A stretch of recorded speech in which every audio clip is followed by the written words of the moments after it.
the series opens up in a strange, nightmarish town that traps all those who enter. The residents, who were all mysteriously forced into the town, fight to keep a sense of normalcy and search for a way out of it. On top of that, they must also survive the threats of the surrounding forest, including the terrifying creatures that come out when the sun goes down. Currently, as daylight fades, Sheriff Boyd Stevens walks through the town ringing a bell, signaling for people to return to their homes. Sarah Myers, a waitress in the local restaurant named as the Diner, locks up its doors. She then touches a talisman by the doorway, while a tabletop jukebox automatically turns on. A talisman is a mysterious rock inscribed with rune-like symbols that can repel the creatures. However, they only work in enclosed spaces, such as buildings, but they are useless if a door or a window is opened. At one house, a young girl, Megan Pratt, plays on the swing set and asks her mother for 5 more minutes, but Boyd urges her to go inside as quickly as possible. At the local clinic, Dr. Christie informs Deputy Sheriff Kenny Liu and his elderly father, Bing Kyan, that it is time for him to go to the basement. Bing Kyan gets agitated, but Christie calms him, and Nurse Gina helps the old man downstairs. As he exits, Kenny compliments Christie's skill in calming his father. He awkwardly lingers, clearly enamored with Christie, but she instructs him to get home before locking up and checking the talisman. After watching the residents of a nearby mansion get inside, Boyd retires to his office, but not before checking the sign outside that reads Nights Without Incident, 96. Meanwhile, Tom, the owner of a bar, tries to razz Frank Pratt, Megan's father, from his drunken stupor, but he gives up and leaves Frank passed out on the floor. Meanwhile, Frank's wife, Lauren, anxiously waits at the door for her husband. Upstairs, Megan concludes her prayers when she hears an old woman knocking at the window, calling herself Grandma. Megan approaches the window and replies she is not supposed to open it, but the old woman promises to keep it a secret. Just as Lauren gets upstairs, Megan opens the window. Suddenly, the old woman outside turns into a horrifying creature and attacks them. The next morning, the Matthews family is embarking on a road trip in an RV. Inside, the elder daughter, Julie, plays with her younger brother, Ethan's toys. Their mother, Tabitha, watches over them while father, Jim, drives. Back in the town, a hungover Frank walks back to his house, where he sees a crowd gathered outside. He is then met by a furious Boyd, who slaps and berates him for not nailing the windows shut when he had a small child in the house. Realizing what happened, Frank breaks down in tears. Boyd then drags him upstairs to look upon the eviscerated bodies of his wife and daughter, causing him to break down even further. As Frank sobs on the floor, Boyd orders Kenny to lock him up. On his way out, he passes the local priest, Father Cautry, who goes upstairs to presumably administer last rites. On the road, the Matthews family comes across a lone fallen tree blocking the road. They inspect the tree, finding it odd that it is the only tree that has fallen. Soon, the family is frightened by the appearance of a flock of crows, who loudly squawk overhead. With no way of moving or getting around it, they get back in the RV and try to circle around. On the outskirts of the town, Boyd approaches Donna, the leader of the group at the mansion known as Colony House. Donna scolds him for going against their agreement by coming there, but Boyd asks to see his son, and is eventually invited inside. Upstairs, Ellis, Boyd's son, is sketching his girlfriend Fatima, who is modeling for him. Ellis praises her beauty when Boyd walks in, and Fatima enthusiastically greets him before leaving him alone with his son. Ellis sullenly asks his father why he's come, and Boyd explains the deaths of the Pratt women. An irritated Boyd tells Ellis that he should come to the funeral service before leaving. Back on the road, the Matthews struggle to find the highway and have no cell reception. Eventually, they make it into the town. As the funeral for the Pratts is concluding, the townspeople notice the RV arriving. Boyd and Kenny go to talk to Jim, who asks for help getting back to the highway. Boyd tells him to follow the road up the hill to see the highway. However, even after driving for a while, the road leads them back into the center of town, freaking them out. The Matthews try to rationalize what's happening to them, but even after trying to find the main highway several times, they end up returning to the center of town.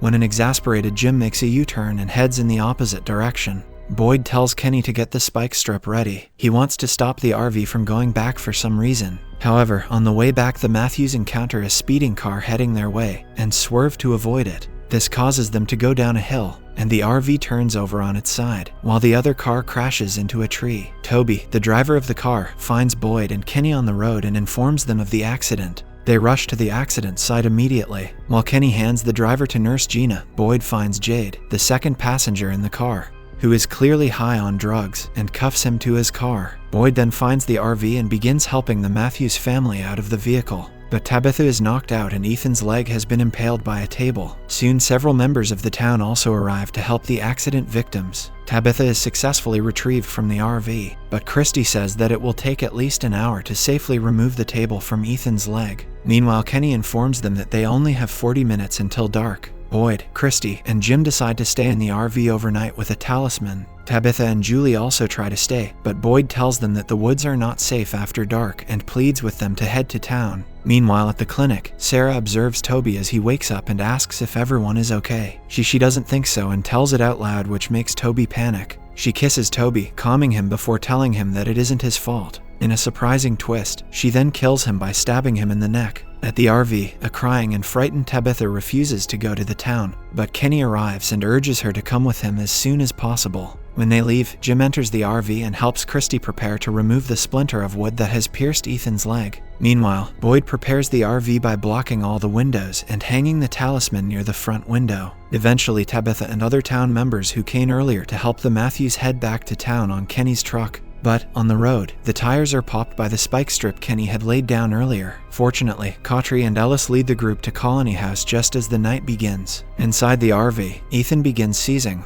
and Christy has Jim hold him down. Night falls completely, and Boyd peeks outside the window and sees dozens of creatures surrounding them. Later that night, Ethan stops seizing when he hears movement outside. Suddenly, someone from outside asks if they are okay in the RV. Jim thinks it's the townspeople that have returned for them, and tries to peek out of the window. But Boyd refuses his explanation and restrains him. Meanwhile, Kenny, Tabitha, and the group struggle to make it through the rain, but eventually arrive at the Colony House. Just as the creatures approach, Donna grants them entry. However, she orders that Tabitha and Julie be tied up, as per protocol of the Colony House. In the RV, Jim asks Boyd and Christy what the creatures are. Boyd answers that the only thing he knows is that the talismans prevent their entry into enclosed spaces. Ethan then wakes up, but Christy quickly sedates him to keep him calm. Inside Colony House, Tabitha, Julie, and an unconscious Jade are separated and tied down. Donna, the colony's leader, explains to Tabitha that this is their protocol for the first night in order to ensure everyone's safety, including theirs. She tells her how a mysterious fallen tree brought every one of them into the town, leaving them trapped in here for a long time. Furthermore, she tells her about the shape-shifting monsters who come out to hunt in the night, and how a mysterious stone that Boyd found keeps them safe by acting as a shield. Meanwhile, downstairs, Julie is creeped out by one of the oldest survivors of the town, Victor, another resident of the Colony House. Fatima sees her scared and cuts her free. Fatima then shows her Ellis paintings in order to make her feel comfortable. In the RV, Christy leads Boyd and Jim in successfully pulling the piece of wood out of Ethan's leg. While in the clinic, Sarah talks to herself near Toby's body. She hears a strange voice in her head and declares that she doesn't want to and can't do what the voice asked. Back in Colony House, Kenny tells Cautry about how even when his father's dementia gets bad, he can still remember chess. Cautry promises that they will all be okay, and they'll get to his father in the morning. Upstairs, Tabitha calls Donna crazy after getting the full debriefing about the town. As she pours them drinks, Donna explains that several years ago, she and her sister were on a hunting trip when they saw the tree, and the crows just a bit before sunset. Instead of doubling back, they pressed on and arrived in town after dark. The first time they drove through, they saw some people on the road. The second time, a smiling creature stood in front of the car. Donna's sister exited the car with a shotgun and threatened the creature, who proceeded to rip her sister's face off. Donna recalls running until she found a hiding place in the forest and listened to the screams of her sister as the creatures tortured her. Donna tells Tabitha that she was lucky the sun was still out when she arrived. Donna finishes by saying that she has been trapped in town for 3 years, 6 months, and 17 days, and she can still hear her sister screaming. Meanwhile, in the RV, Jim asks if Christy is a doctor, and she explains that there was a third-year medical student before she became trapped in the town. In response, Jim explains that he helps build roller coasters and theme parks. Suddenly, Ethan wakes up and says he saw drawings on a wall. In a surprising twist, Victor's room in the Colony House is adorned with exactly the same drawings that Ethan describes. The scene then quickly shifts to the clinic where Gina leaves Bing Kyan to go check on Toby. She brings him a tray of food, only to find his bloody corpse. To her horror, she finds that the creatures have made it inside and rushes back to the basement. In the RV, Christy has a nightmare that the creatures have broken in, but she wakes up to find that it is morning. Kenny, Cautry, and the Matthews women arrive in a van, and the family happily embraces each other. Back in town, Sarah tells her brother Nathan the story about a little girl in a room filled with broken glass. The little girls know the pieces once used to be a part of something bigger, but in trying to put the shards back together, they cut deep into her skin. Spooked out by the creepy story, Nathan asks her if everything is okay. In response, Sarah reveals that she left the clinic door open last night. Just then, the van pulls up to the clinic. Kenny sees the open door and rushes inside, and finds Gina's corpse in the basement. He then walks inside and finds his father's torn-apart body, which he cradles and sobs over. Kenny then goes out into the woods and furiously begins chopping a tree. After a while, Boyd finds him and asks what he's doing. Kenny explains he needs wood for a new chess set, as the old one which he and his dad made together is now ruined by the blood. Kenny then points out that the creatures always walk and never run, as if they know there are only so many places the people can go. Handing Boyd the bloody chess piece, Kenny concludes that they are running out of space on the board. Boyd then returns to his office and erases the sign that had said nights without incident, 96. In Colony House, Julie tells a story with Ethan's toys, telling him that everything will be okay. However, Ethan is distracted by a vision of a boy in white outside the window, who shushes him. At night in the Colony House, Tabitha has a nightmare about the creatures, but wakes up to see everyone is fine. However, Jade is shouting for Toby from the bed he is tied to, and Donna angrily tells him to shut up. Jade continues to demand to be released, and eventually Donna begins to explain his situation. Elsewhere, Boyd wakes up in the morning with something clearly on his mind, as he stares out his window at a box outside his office. Soon afterwards, he visits Frank in his cell and tells him that whatever is going to happen that night is not personal. Frank replies that he knows, and adds that Lauren liked Boyd because he always made the difficult decisions. Boyd then asks if there is anyone Frank wants to see or to tie up loose ends, and he replies that he does have one request. Back in Colony House, Jade digests what Donna and Ellis have just told him,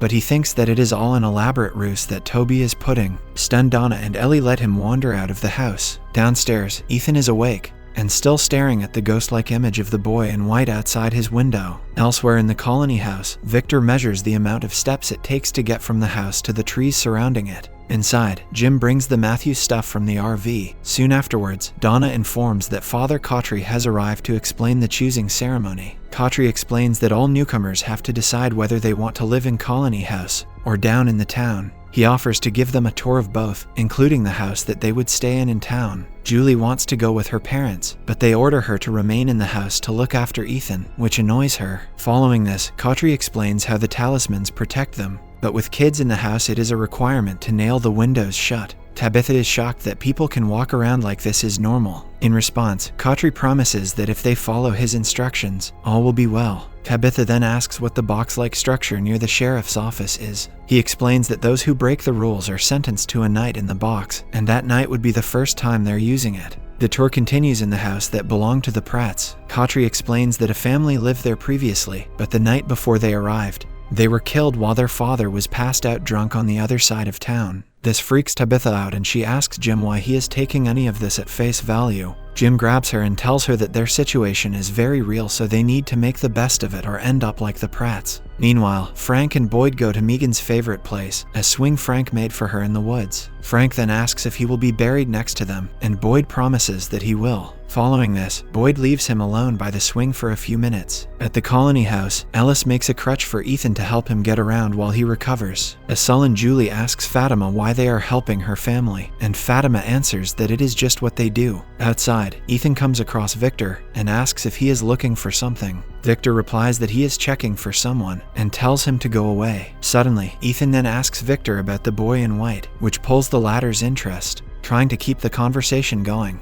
Victor reveals that he's checking to see if the trees moved. Julie then sees Ethan and yells at him to get back inside. Once inside, she tells him not to hang out with Victor anymore, believing him to be creepy. Meanwhile, Jade continues biking around the town and finds the doors to a root cellar. He descends inside and finds another wooden door. When he opens it, he sees a bloody corpse crushed by a boulder, whose face suddenly turns towards him and starts shrieking. Frightened, Jade falls, where he sees a symbol painted on the ceiling above him. When he looks at the cabinet again, he sees nothing there. As he exits, he declares that Toby is a genius and continues on his way. In the church, Boyd pays a rare visit and angrily shouts that he would prefer not to put Frank in the box to be torn apart by the creatures after sundown. Father Cautry who is also present there, asks what happens when people realize that Boyd is too weak to take the hard decisions. Irritated, Boyd calls Cautry a terrible priest and leaves. After he gets back from the church, Boyd walks into Frank's cell and tosses a talisman on the bed. He reveals that there's a small shack 100 yards beyond the tree line and orders Frank to take the talisman and make whatever life he can there. A surprised but thankful Frank asks what he will tell everyone, but the sheriff walks away. After a while, Cautry holds the choosing ceremony. He explains that if the Matthews want to live in town by their rules, they will have to work for the communal good. If they prefer Colony House, they will live for the present because the future is not guaranteed. Boyd then interrupts and begins to say that while he has them all gathered, he thought he would address the issue of Frank and the box. As Boyd begins his speech, Frank asks to speak and is given the floor. He says he used to be a good father, but let the horrors of the township got to him, making him forget what really mattered and getting his family killed. He instructs his fellow townspeople not to let that be taken away from them and to take care of each other. He expresses gratitude for Boyd's attempted intervention, but points out that the only two things that he loved in the world are gone, and he just wants to see them again. Jade, still believing that this is a performance, begins clapping and laughing. Boyd then restrains Jade and orders him to choose one, and he picks to live in the town. As he begins threatening retribution at all of them, Kenny offers to show him something and takes him away. Boyd then hastily concludes the ceremony, asking each member of the Matthews family what they're picking. All pick town except Julie, prompting an argument. However, according to the rules, the choice is final. On the other hand, Kenny takes Jade to the graveyard. There, he explains that no one is trying to be cruel to him, but he needs to understand what is going on. Jade continues ranting while Kenny approaches a grave that has yet to be filled in with a shrouded body inside. Kenny then unwraps the shroud and shows Toby's mutilated face, which makes Jade sob. As the sun sets, Boyd and Cautry take Frank to the box. Before entering, Frank makes Boyd promise to get everyone home. Meanwhile, the Matthews except Julie move into their new home, and Jim and Tabitha read to Ethan as they put him to bed. In the final scene, the creatures approach the box while Boyd struggles to watch from his window. At first, Frank tries to prepare to go down fighting. However, he breaks down and sits on the floor. The creatures then break in and attack him. Subscribe for more videos like this, turn on the notification, and leave 1,000 likes or 100 comments if you'd like us to continue part 2. Thank you.